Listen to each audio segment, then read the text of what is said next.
Everyone, welcome back to the channel. अब इस chapter का लास्ट टॉपिक कवर करते हैं, वो है कि functions of foreign exchange market, और उसके बाद हम लोग देखेंगे kinds of foreign exchange market. या अगर मैं डिटेल में आपको बताऊं तो सिर्फ फॉरेन एक्सचेंज मार्केट के बारे में देखना है। अब हमने अपने बेसिकली आसपास बहुत सारी मार्केट देखी है, कोई होलसेल कोई रिटेल मार्केट होती है, वैसे ही डिफरेंट काइंड्स ऑफ मार्केट्स भी होती है फॉरेन एक्सचेंज के लिए।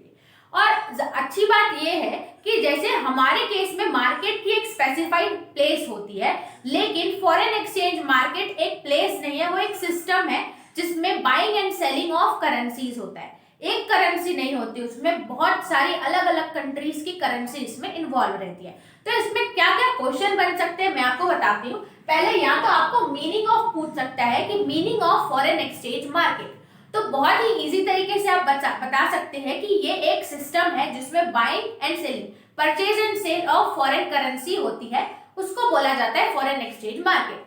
देखिए आप लोग कैसे लिखेंगे कि is the market in which foreign currencies are bought, खरीद के लाया जाता है, bot and sold.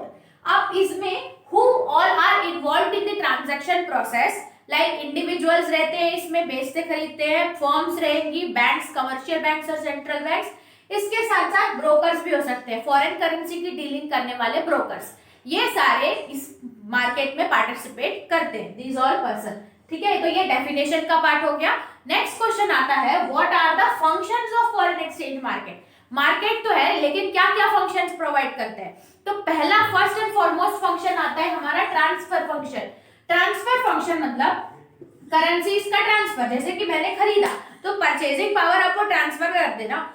For example मैंने फॉरेन करेंसी खरीदी, डॉलर खरीदी, तो अब उसने वो डॉलर का परचेजिंग पावर मुझे कर दिया। तो ट्रांसफर फंक्शन करता है कि जिसके पास है, पेरेंट से लेके अब जिसके पास उसकी ओनरशिप गई उसमें। अब इसके साथ साथ और भी किसके थ्रू करता है, तो या तो वो बिल्स ऑफ एक्सचेंज के थ्रू ट्रांसफर करता है, या बैंक ड्राफ्ट के थ्रू करता है, या टेलीफोनिक ट्रांसफर करता है। ये तीनों वो यूज करता है for the process of transfer of foreign currency to the other.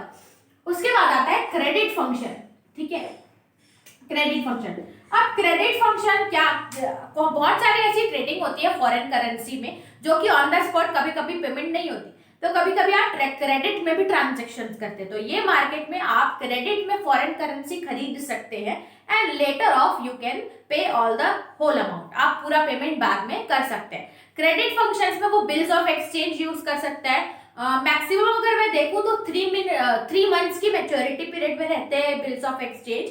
इसमें आप वो बिल देख के, अभी तो वो क्रेडिट है और वो कोई ना कोई प्रोडक्ट आप वहां से खरीद सकते हैं। तो पहला फंक्शन वो आपको ट्रांसफर करेगा फॉरेन एक्सचेंज का ओनरशिप। सेकंड है आपके बदले वो फॉरेन एक्सचेंज करेंसी दूसरे को पे करेगा, मतलब क्रेडिट ट्रांजेक्शन।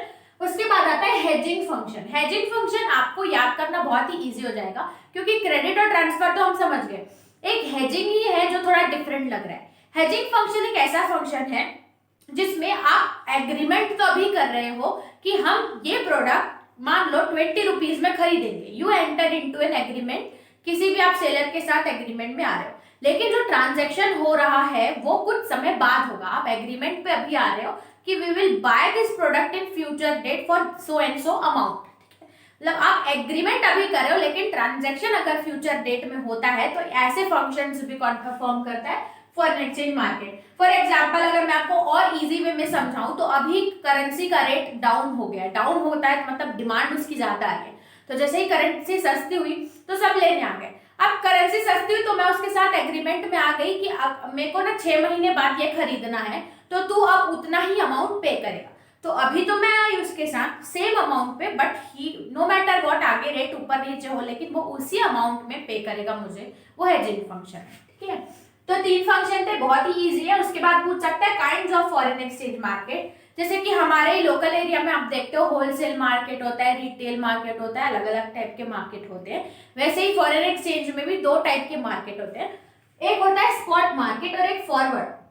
दोनों का आप इजीली आ सकते हैं। स्पॉट मतलब ऑन द स्पॉट ट्रेडिंग हो रही है उस टाइम पे, जैसे कि मैंने कुछ करेंसी खरीदी और उसके बदले में अपनी करेंसी पे करी। ऑन द स्पॉट अगर मैं ट्रांजैक्शन में आ रही हूँ, buying and selling of currency हो रहा है, उस टाइम पे वो स्पॉट मार्केट होगा। उसके बाद उसका अपोजिट आता है फॉरवर्ड मार्केट। फॉरवर्ड मार्केट में सेम हेजिंग फंक्शन जैसा है कि अभी आप ट्रांजैक्शन में आ रहे नहीं है अभी बस आपने एग्रीमेंट किया है, लेकिन फ्यूचर ऑन में वो ट्रांजेक्शन ऑकर करेगा, वो है फॉरवर्ड मार्केट। अभी आपने क्या एक्सचेंज किया कि भाई हाँ we are ready to buy, मतलब आप एग्रीड हो गए, but the transaction take place in some of the dates in future, वो होता है फॉरवर्ड मार्केट। दो टाइप के मार्केट। तो इसी तरीके से ये हमारा चैप्टर खत्म होता है। आई होप आपको ये इजीली समझ में आया होगा, क्योंकि हमने छोटे छोटे टॉपिक्स करके कवर किए हैं।